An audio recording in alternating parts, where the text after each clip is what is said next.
Hey, I know it's been a while. This is Trail from Crossing the Trail. Like, subscribe, little bell.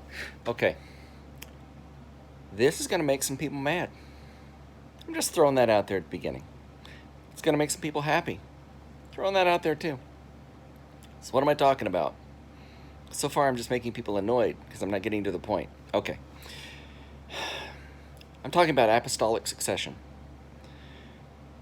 What do I mean by that? I'm glad you asked. I was reading in the Gospels in what John the Baptist said and what Jesus said. And the Pharisees and the Scribes, to both John the Baptist and Jesus, said, we have Abraham as our father. And, the New Testament comes out and says, those who have the faith of Abraham are descended from Abraham. Not all those who are descended from Abraham are of Abraham. What did that mean? If you don't have the faith, in their case, the same faith that Abraham taught, it doesn't matter. See, they used to really get into, and Paul and Luke touch on this, what I call the begats. If you look at, the genealogies, so-and-so begat so-and-so who begat so-and-so begat so-and-so, it's begat. And they trace their spiritual legitimacy to their bloodline, their begats. And so we have similarly now in the church people who say we have apostolic succession for, because the teaching is that it's not just Peter, but all the apostles, the bishops are the successors of the apostles, and so forth. And all of them can point back to so-and-so ordained so-and-so, ordained so-and-so, ordained so-and-so, so they spiritually begat. But let's just say, so we don't confuse them, that they look at the string of ordination clear back to the apostles and say, see, I'm legitimate.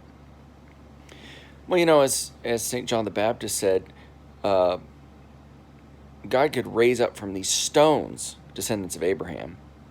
God can raise up from rocks or even reformations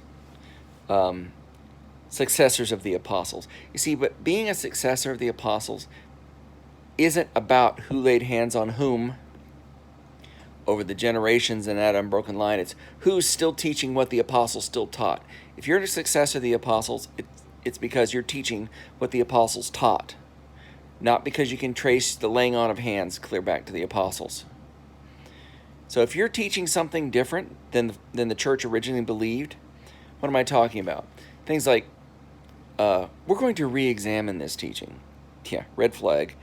We are teachings on, what's a sin and what's not a sin.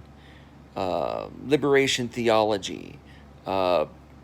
It's almost too numerous to mention, but all the things we can re-examine in the light of social justice, about what's a sin and what's not a sin. But we're going to change that. We need to update the church for modern times as far as our teaching.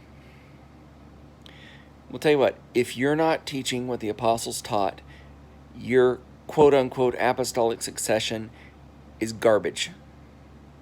You are not a successor of the apostles, no matter who laid hands on you and ordained you, if you're not teaching what the apostles taught. And where do we find that? Well, of course, primarily we find that in Scripture. Duh, because guess who wrote it? And you can look even at the early church fathers. Say, what did we originally do and teach?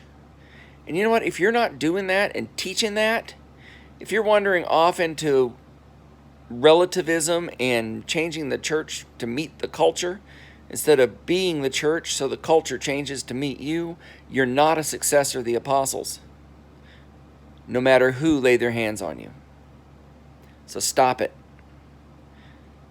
This goes for anybody who's a prelate of any kind or a priest of any kind. Stop saying you have apostolic succession if you're not preaching what the apostles preach. Because you know what? The Lord can make successors of the apostles. All he's got to do is have people start teaching what the apostles taught, because that is where succession comes from, not the laying on of hands. Let me know what you think, and we'll talk to you again soon.